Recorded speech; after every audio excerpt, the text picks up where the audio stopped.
Video کے نیچے subscribe کے بٹن پہ کلک کریں، بیل کے آئیکن پہ کلک کیجئے تاکہ ہر نئی ویڈیو کی نوٹیفیکیشن۔ جتنا ہم اللہ کے کلام کو پڑھیں گے ہم اتنا اللہ کے قریب ہوں گے، اتنا اللہ سے لینے والے بنیں گے۔ دیکھو مسئلہ دنیا کا ہو یا آخرت کا، کثرت سے قرآن پڑھو، انشاءاللہ اللہ اس کے مسئلے کا حل ضرور نکالیں گے۔ مسئلہ دنیا کا ہو یا آخرت کا ہو، کثرت تلاوت ہمارے مسائل کا حل ہے۔ ہمارے ایمان کو تازہ کرنا، ہماری روح کو تازہ کرنا، یہ قرآن ہی واحد ذریعہ ہے۔ آج ساری دنیا والوں سے مانگ رہے ہیں، اگر سب اللہ سے مانگیں گے تو سب کے مسئلے حل ہو جائیں گے۔ مخلوق سے مانگے گی تو کیا مسئلے حل ہوں گے؟ بھئی جس مخلوق سے مانگ رہے ہو وہ بھی تو کمزور ہے۔ مخلوق سے مانگے گی، قیامت کی صبح تک مسائل کا حل نہیں ہوگا۔ ایک بزرگ گزرے ہیں حضرت حاتم بن اسم، بڑے نیک انسان، روزانہ جا کر کچھ مزدوری کرتے تھے تو گھر کا گزارا چلتا تھا، حالات ہی گھر کے گزارا لائق تھے، اور اوپر سے 3 یا 4 حضرت کے بچے، اور گھر میں ان کے علاوہ کوئی کمانے والا نہیں۔ ایک دفعہ کسی نے حضرت کو حج پر بھیجنے کا ارادہ کیا تو حضرت بھی تیار ہو گئے حج کو جانے کے لیے۔ تو گھر میں آ کر کہا کہ بچوں میں حج کو جا رہا ہوں، تو فوراً بچوں سے یہ سوال نکلا جو چھوٹے بچے تھے کہ ابا جان آپ حج کو چلے جائیں گے تو پھر ہمارا کیا ہوگا؟ تو بڑی بیٹی نے جواب دیا کہ میرے بھائیوں، ابا جان ہمیں اللہ کے حوالے کر کے جا رہے ہیں، ہمارے رزق کی ذمہ داری اللہ کے ذمہ ہے، ابا کے ذمہ نہیں ہے۔ اللہ نیک ماں باپ کے نیک صفات بچوں میں خود بخود منتقل ہو جاتے ہیں۔ تو بڑی بیٹی نے کیا کہا کہ ہمارا جو رزاق ہے وہ خالق ہے، ابا نہیں ہے۔ تو بچے خاموش ہو گئے۔ تو پھر حضرت حاتم بن اسم نکل گئے، حج کا وقت آیا تو حج کے لیے نکل گئے۔ اب جو کچھ تھا 1 دن کا گزارا، 2 دن کا، 3 دن کا گزارا ہوا، پھر تفاقے شروع ہو گئے گھر میں، بھوک پر بھوک لگی۔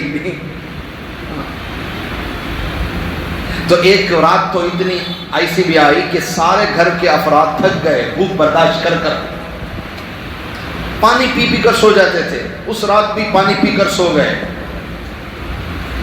اچانک رات کے آخری پہر میں حاکم وقت کا قافلہ وہاں سے گزرا گھر پر سے، تو اس قافلے کا سارا پانی ختم ہو گیا تھا پینے کا۔ بادشاہ نے اپنے ساتھیوں سے پوچھا کہ بھی پانی پلاؤ، کہا کہ سارے قافلے میں پانی ختم ہے، تو کہا یہیں کسی مکان سے پانی لے لو۔ تو جس گھر کو دستک دی گئی وہ گھر کس کا تھا؟ حضرت حاتم بن اسم کا تھا۔ کہا پانی پلاؤ، تو بچوں نے پانی پلایا سب کو، گھر میں پانی ہی تھا اور کیا تھا۔ تو حاکم وقت نے پوچھا یہ کس کا گھر ہے؟ کہا حضرت حاتم بن اسم کا، بہت بڑے بزرگ ہیں۔ تو پھر اس نے کیا کیا، اپنے جھولی میں سے اشرفیوں کی بھری تھیلی نکال کر اس گھر کے اندر ڈال دیا، اور سارے قافلے والوں سے کہا جو میرے اقتداء میں چلنا چاہے، جو مجھے پسند کرتا ہے، جو میرے نقش قدم پر چلنا چاہے گا، وہ سب جو بھی اپنا ہے اس گھر کے اندر ڈال دے۔ تو جتنے وزیر تھے نا اس قافلے میں، سب نے اپنے بھری اشرفیوں کی تھیلی سب نکال کر گھر میں ڈالنے لگے۔ گھر میں جیسے پیسوں کی بارش ہو رہی ہے۔ تو بڑی بیٹی نے کہا، بڑی بیٹی رونے لگی، تو گھر کے لوگوں نے کہا کہ بھئی یہ رونے کا وقت ہے، یہ تو خوش ہونے کا وقت ہے، اللہ نے ہماری روزی کا انتظام کر دیا۔ تو بڑی بیٹی نے روتے ہوئے کہا کہ میں اس لیے رو رہی ہوں کہ مخلوق میں سے ایک کی نظر ہمارے گھر پر پڑی تو دولت کی برسات ہونے لگی، سوچو جب اس خالق کی نظر ہوگی تو پھر کیا حال ہوگا۔ ہمیں اللہ سے مانگنا نہیں آیا، ہم فوراً لوگوں سے سوال کرتے ہیں. میرے عزیزوں زندگی کی ترتیب ایسی بناؤ, جب بھی کوئی حالت آ جائے نا, پہلے وضو کرو, 2 رکعت نماز پڑھو, اللہ سے مانگو, پھر آگے کوشش کرو. مانگنا پہلے کس سے ہے؟ کتنی بھی بڑی مصیبت سامنے ہو, کتنی بھی بڑے حالات سامنے ہو, پہلے کس سے مانگیں گے انشاءاللہ؟ پہلے وضو کرو, 2 رکعت نماز پڑھو, صلاۃ الحاجات, اللہ سے دعا کرو, پھر باہر نکلو انشاءاللہ. پھر آپ خود تجربہ کریں گے انشاءاللہ. اعوذ باللہ من الشیطان الرجیم, بسم اللہ الرحمن الرحیم. وَلْتَكُن مِّنكُمْ أُمَّةٌ يَدْعُونَ إِلَى الْخَيْرِ وَيَأْمُرُونَ بِالْمَعْرُوفِ وَيَنْهَوْنَ عَنِ الْمُنكَرِ وَأُولَٰئِكَ هُمُ الْمُفْلِحُونَ. وَلَا تَكُونُوا كَالَّذِينَ تَفَرَّقُوا وَاخْتَلَفُوا مِن بَعْدِ مَا جَاءَهُمُ الْبَيِّنَاتُ وَأُولَٰئِكَ لَهُمْ عَذَابٌ عَظِيمٌ. صدق اللہ العظیم. ترجمہ: اللہ تبارک و تعالیٰ کا مبارک اور مقدس ارشاد ہے. اللہ پاک فرماتے ہیں, اور تم میں ایک ایسی جماعت ہونا ضرور ہے کہ خیر کی طرف بلایا کریں اور نیک کاموں کے کرنے کو کہا کریں اور برے کاموں سے روکا کریں, اور ایسے لوگ پورے کامیاب ہوں گے. اور تم لوگ ان لوگوں کی طرح مت ہو جانا جنہوں نے آپس میں جھگڑا کر لیا, باہم تفریق کر لی اور باہم اختلاف کر لیا. ان کے پاس احکام واضحہ پہنچنے کے بعد, اور ان لوگوں کے لیے سزائے عظیم ہوگی. سورہ آل عمران کی آیت نمبر 904 اور 104 اور 105 ہے. 104 اور 105 ہے. تو میرے عزیزوں, پہلی آیت کا خلاصہ, ہر وقت ہر زمانے میں ایک ایسی جماعت ہو جو خیر کی طرف بلائے اور برائیوں سے روکے, اور یہی لوگ ہیں جو آخرت میں کامیاب ہوں گے. اور دوسری آیت کا خلاصہ, ہمیشہ متحد رہنے کی کوشش کرو, ورنہ پھر اللہ کے عذاب کے شکار بن جاؤ. اوپر ایک بات بتائی گئی, ان آیتوں میں ایک بات بتائی جا رہی ہے. اللہ کی مدد آنے کے لیے امت میں 2 چیزوں کا ہونا ضروری ہے. اللہ پاک کی جو مدد اترتی ہے وہ کب اترتی ہے؟ 2 چیزیں عمومی طور پر امت میں ہوں. نمبر 1, امت میں دین ہو, امت دین پر چلے. اسی لیے اس سے پہلے والے آیتوں میں بتایا گیا, تقوی اختیار کرو, اسلام کی رسی کو مضبوطی سے تھام لو کہ پوری امت دین پر رہے. نمبر 1 اصول, اللہ کی مدد آنے کا پہلا اصول کہ پوری امت کس پر رہے؟ دین پر رہے.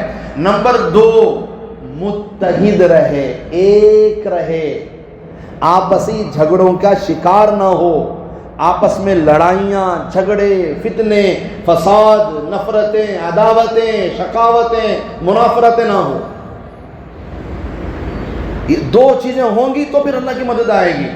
امت میں دین ہو, نمبر 2 امت میں اتحاد ہو. دونوں میں سے ایک چیز کی بھی کمی ہوگی پھر اللہ کی مدد نہیں آئے گی.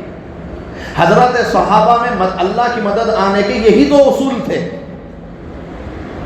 ایک تو آپ صلی اللہ علیہ وسلم کی ذات اقدس, ذات مقدس موجود تھی تو مدد تو آنی تھی, مگر ہمارے پیارے نبی صلی اللہ علیہ وسلم کے دنیا سے پردہ فرما جانے کے بعد بھی حضرات صحابہ کی مدد اللہ نے فرمائی. آپ کے دنیا سے جانے کے بعد بھی صحابہ نے اللہ کی مدد لی ہے. کیسے لی ہے؟ دین پر چل کر, متحد ہو کر. جب امت کے اندر یا تو دین میں غفلت آئی یا امت کے اندر اتحاد ٹوٹا, اب اللہ کی مدد آنا ختم ہو گئی. آج بھی میرے بھائیوں, میرے عزیزوں, اگر امت دین پر آ جائے اور امت میں اتحاد پیدا ہو جائے تو ہم انہی سر کی آنکھوں سے دیکھیں گے اللہ کی مدد اترے گی انشاءاللہ. کیوں؟ اللہ وہی ہے, اللہ کے اصول وہی ہیں, اللہ کا طریقہ وہی ہے, کوئی چیز نہیں بدلی. بدلے تو ہم ہیں. آج امت نہیں بدلنا چاہتی, وہ چاہے تو ہمیں امام صاحب کو بدل ڈالتی, خطیب صاحب کو بدل ڈالتی, مخرب صاحب کو بدل ڈالتی, مگر ہمیں نہیں بدل دے. امام صاحب کیا بھی کب تک سود کے بارے میں بولتے رہتے ہیں, اس نے امام صاحب کچھ نہیں کرتا, سود نہیں چھوڑتے, امام صاحب کو بدلو. کیا کب تک امام صاحب خالی جھوٹ کے بارے میں بولتے رہتے ہیں, امام صاحب کو بدلو. ارے میرے بھائیوں اپنے آپ کو بدلو, امام بدلنے کی ضرورت نہیں ہے. آدمی انسان اپنے آپ کو بدلے. تو یہ حالت ہے امت کی کہ امت کے اندر دو چیزیں ہونا ضروری. نمبر یہ کیا ہو؟ دین ہو. نمبر دو اتحاد ہو. یہ دونوں چیزیں نہ ہو تو پھر اللہ کی مدد کیسے دیکھو گے آپ اپنے آنکھوں سے؟ تو میرے عزیزوں میرے بھائیوں, اس میں سب سے بڑا عنوان دعوت و تبلیغ کا ہے, اور میں نے کل آپ کو اس کا ابتدائی حصہ بتایا. پہلا جھٹکا دعوت و تبلیغ پر کب لگا؟ حضرت عثمان غنی رضی اللہ تعالیٰ عنہ کی شہادت پر. یہ پہلا جھٹکا ہے تاریخ میں. یہاں سے ابتدا ہوئی. جب حضرت عثمان غنی رضی اللہ تعالیٰ عنہ شہید ہوئے تو حضرت علی کو ساتھیوں نے کہا کہ اب آپ امیر المؤمنین بنیں. تو حضرت حسن جو حضرت علی کے بڑے بیٹے, بڑے صاحب فراست انسان ہیں حضرت حسن, حضرت حسن کو اللہ نے بڑی فراست دی تھی. تو بڑے بیٹے نے اپنے والد صاحب حضرت علی سے فرمایا کہ ابا جان آپ خلیفہ نہ بنیں, آپ امیر المؤمنین نہ بنیں, ورنہ حضرت عثمان کی شہادت کا الزام آپ پر لگ جائے گا. تو حضرت علی نے کہا کہ بیٹا مجھ پر کیسے لگے گا؟ جو مارے ہیں وہ مارے ہیں, جنہوں نے شہید کیا انہوں نے شہید کیا. میں تو خلیفہ بنتے ہی پہلا کام عثمان کے شہید قاتلوں کو پکڑ کر سزا دوں گا. یہ تو میرا پہلا کام ہے خلافت کے بعد. تو حضرت امام حسن بڑے بیٹے حسن نے کہا کہ ابا جان مت بنو. ایسا ہی ہوا کہ جب آپ خلیفہ بنے نا تو سب سے پہلا الزام حضرت علی پر حضرت عثمان کی شہادت کا لگا. حضرت علی نے کہا بیٹا تو نے بالکل صحیح کہا تھا. ایک بات. دوسری بات, حضرت علی نے جب مدینہ چھوڑ کر عراق جانے کا فیصلہ کیا تو اس وقت بھی حضرت حسن رضی اللہ تعالیٰ عنہ جو بڑے بیٹے تھے انہوں نے کہا ابا جان مدینہ چھوڑ کر عراق نہ جاؤ, عراق والے کبھی تمہارے ساتھ وفاداری نہیں کریں گے. کیا فراست تھی. اور اگر آپ مدینہ چھوڑ کر عراق جائیں گے مسلمان سے لڑ پڑے گا, آپ مدینہ نہ چھوڑو اللہ کے واسطے. تو حضرت علی نے کہا کہ بیٹا پہلے ہی اختلاف شروع ہو گئے, نبی کے شہر میں رہ کر ہم مسلمانوں کا خون بہائیں یہ نہیں مناسب ہے, اس لیے ہم اپنے مرکز کو بدلیں, یہ ضروری ہے, ورنہ ہمارے نبی کی زمین ناپاک ہو جائے گی. مدینہ منورہ کی زمین کا ادب اور احترام یہ ہے کہ اب ہمیں یہاں رہ کر فتنے فساد نہیں حل کر سکتے, ہمیں یہاں سے ہٹنا پڑے گا. حضرت حسن نے بڑا روکا ابا کو. حضرت علی حالات ایسے تھے کہ جانا پڑا حضرت علی کو. اور جب عراق پہنچے تو پھر تو مسئلے بہت بڑھ گئے. ہوتے ہوتے جنگ جمل, جنگ صفین, پہلی دفعہ مسلمان سے ٹکرایا ہے. اختلافات بڑے خطرناک ہیں, امت کو توڑ کے رکھ دیتے ہیں اختلافات. گھر میں اختلاف پیدا ہو جائے گھر بکھر جاتا ہے. بھائی کی صورت دیکھنا نہیں چاہتا, بہنیں بھائیوں کی صورت نہیں دیکھنا چاہتی. کیوں؟ اختلاف پڑ گیا بھائی. اختلاف بڑی خطرناک چیز ہے. ایک برتن میں بیٹھ کر کھانا کھانے والے بھائی بہن ایک دوسرے کی جان کے دشمن بن جاتے ہیں. ایک آنگن میں کھیلنے والے بھائی زندگی بھر لڑ رہے ہیں, باپ کے گھر پر, باپ کے دکان پر مقدمے ڈال رہے ہیں کہ یہ مجھے ملنا چاہیے, وراثت میں یہ مجھے ملنا چاہیے. اختلاف بڑی خطرناک چیز ہے. جنگ جمل, جنگ صفین, یہ کس میں ہوئی؟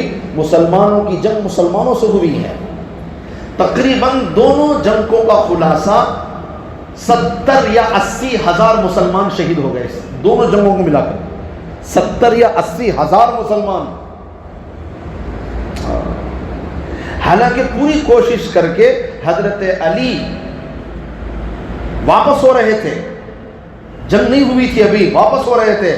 رات میں منافقوں نے کر دیا کام, بیڑا غرق کر دیا.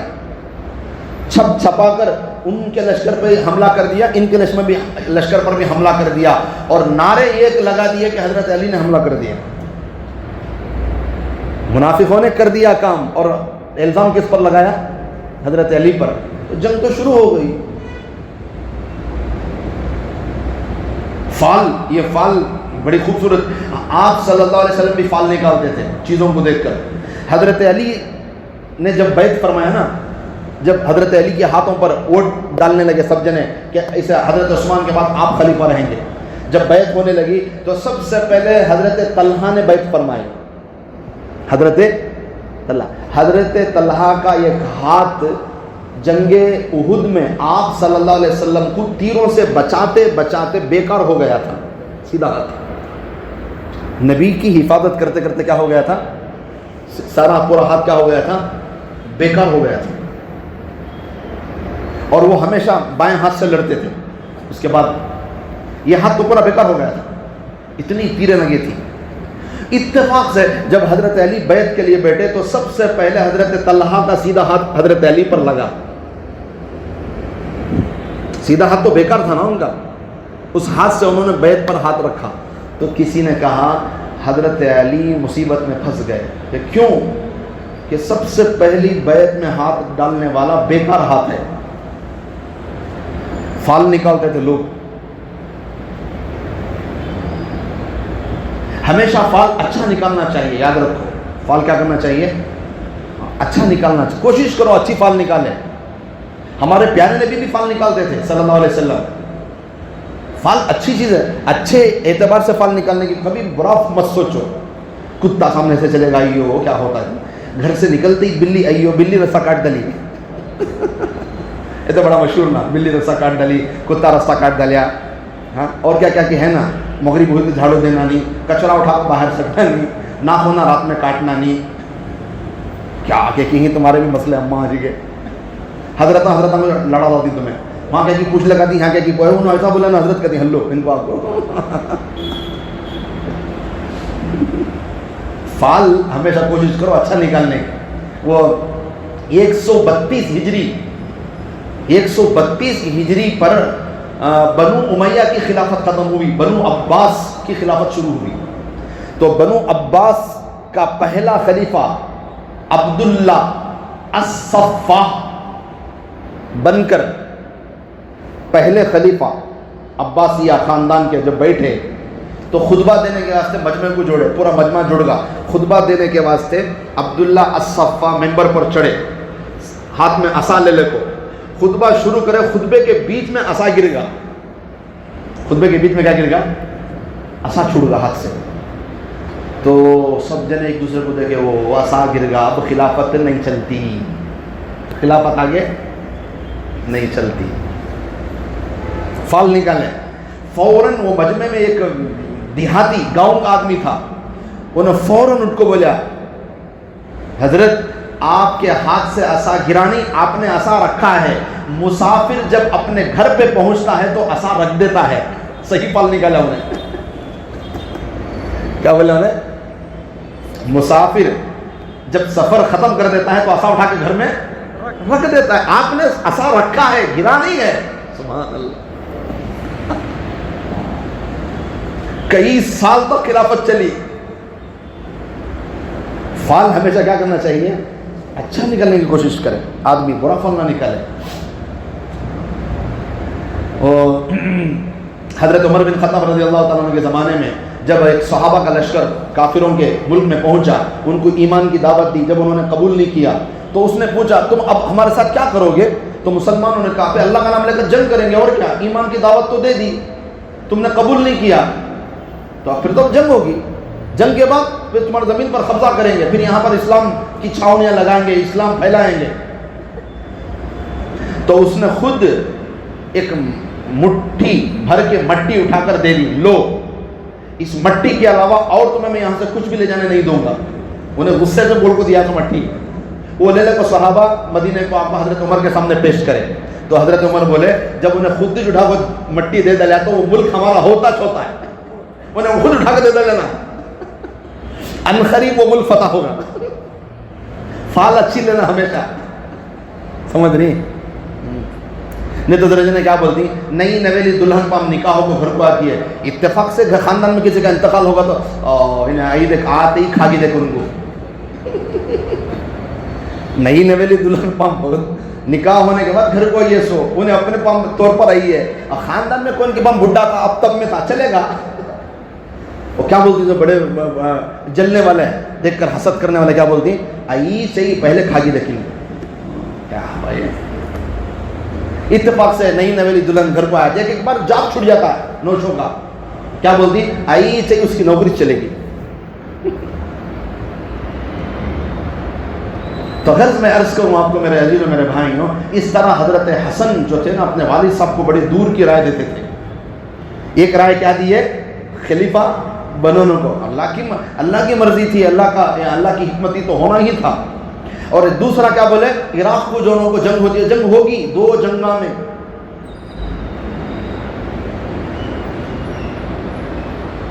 حضرت علی کا لشکر ادھر اور حضرت اما عائشہ کی طرف سے ایک لشکر ادھر, اس کے روح رواں حضرت عبداللہ بن زبیر اور ادھر حضرت علی, دونوں لشکر آمنے سامنے.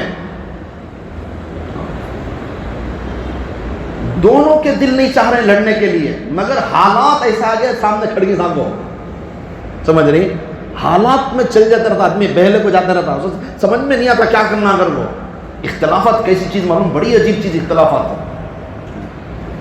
جب مولانا انعام الحسن صاحب رحمۃ اللہ علیہ مرکز نظام الدین کے جو امیر گزرے ہیں, جب ان کی وفات ہوئی تو میواتیوں کی 2 جماعتیں ہو گئی. میں زیادہ تفصیل اس کے بارے میں نہیں بولتا, بہت اختلاف ہیں, میں کہ چھوڑوں سے خالی اشارہ دے میں تم حالات کیسے بدل ہوتی کر کو.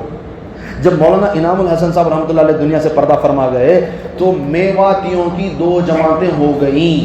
ایک میواتیوں کی جماعت کہنے لگی امیر حضرت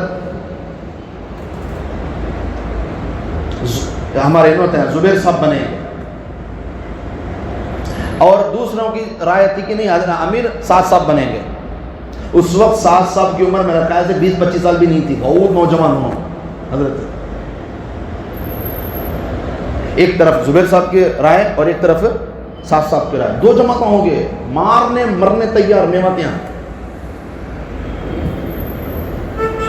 کیوں؟ جب خاندان چلتا ہے تو لوگوں کی محبت اس خاندان سے جڑ جاتی ہے, یہ طے ہے.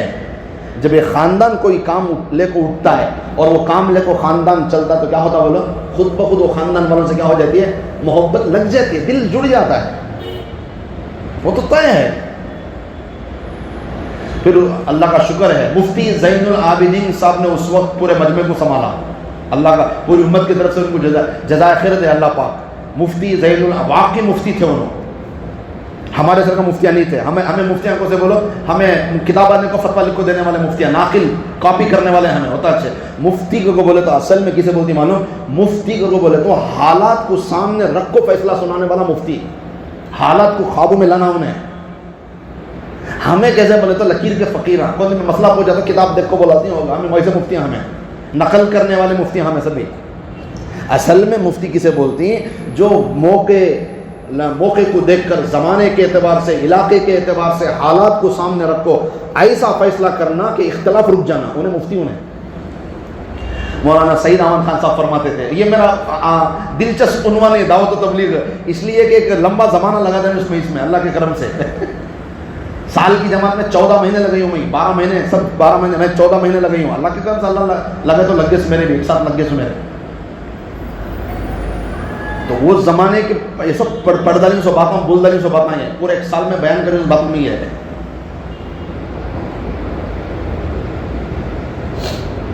تو مولانا سعید احمد خان صاحب رحمۃ اللہ تعالیٰ ان کی خبر پر کروڑوں رحمت نازل فرمائے. حضرت فرماتے تھے کہ اس وقت امت میں 2.5 مفتی ہے.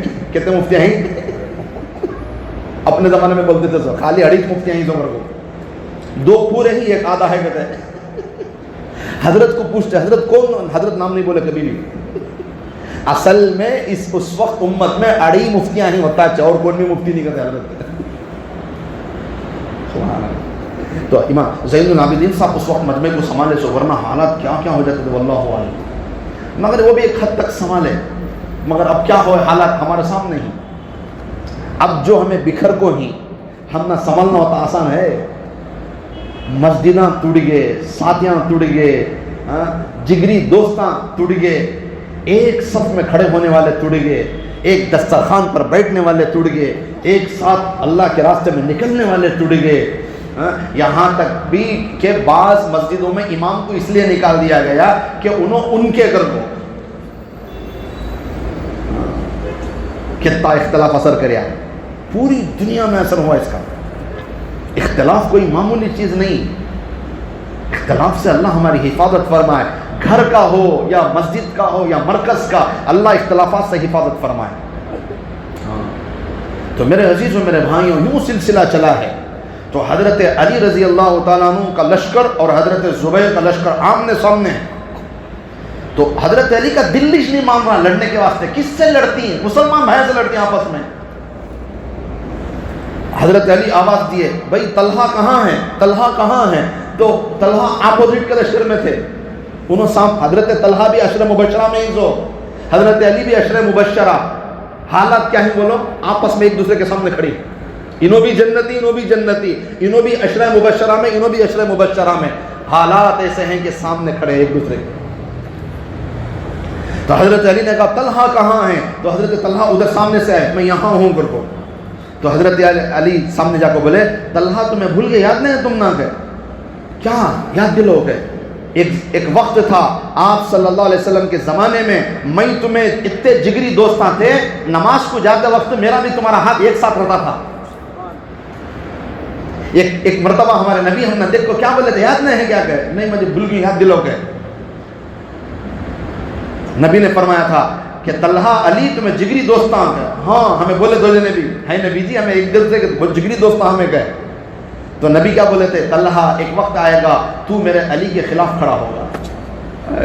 کیا نبی کی باتیں, سبحان اللہ, قربان جاؤں نبی پر صلی اللہ علیہ وسلم. کہ طلحہ ایک وقت آئے گا کہ تو میرے علی کے خلاف کھڑا ہوگا, سامنے کھڑا ہوگا. اس وقت طلحہ یاد رکھنا علی حق پر ہوگا. فوراً حضرت طلحہ کو بات یاد آ گئی, کریکٹ یاد آگا مجھے. فوراً تلوار دھرکا دلے, گھوڑے پھرائے, واپس چلے گئے. حضرت زبیر بولے کہ طلحہ کہاں جا رہی گئے؟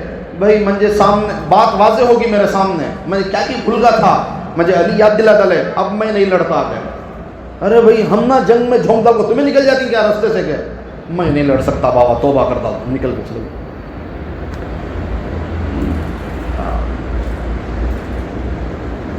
یہ پہلا جھٹکا جو دعوت و تبلیغ پر لگا. 70,000 مسلمان شہید ہو گئے. 70,000. کسی نے خواب دیکھا, خواب میں جنت ہے اور جنت میں, اس زمانے کے لوگوں میں کسی نے خواب دیکھا جنت ہے اور جنت میں بہترین خیمے لگے ہوئے ہیں, ہیرے جواہرات موتیوں کے. تو اس وہاں کے فرشتوں سے ان خواب دیکھنے والے نے پوچھا کہ بھی یہ خیمے کس کے ہیں؟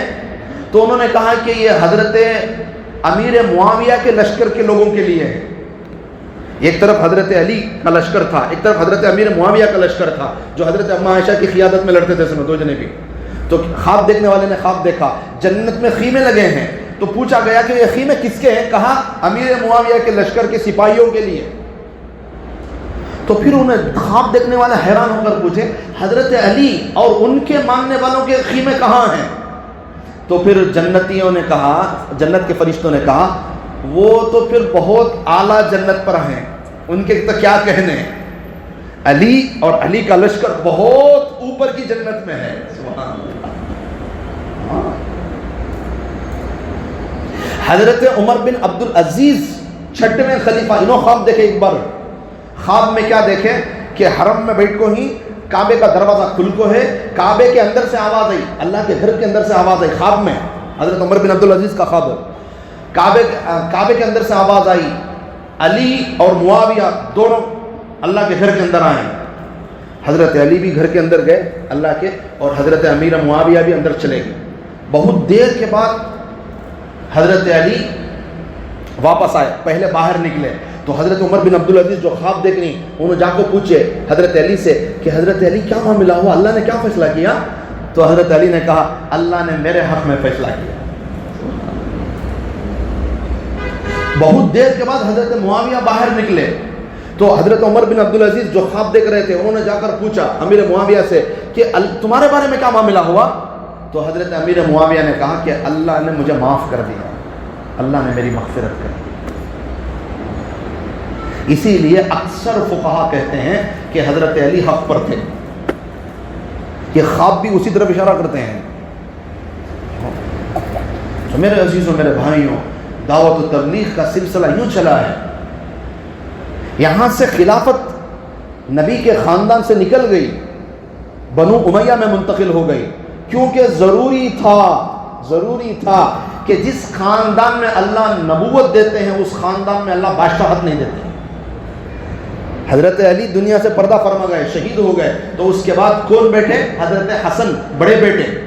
تو حضرت حسن نے 6 مہینے کے اندر خلافت خود بخود دے دی.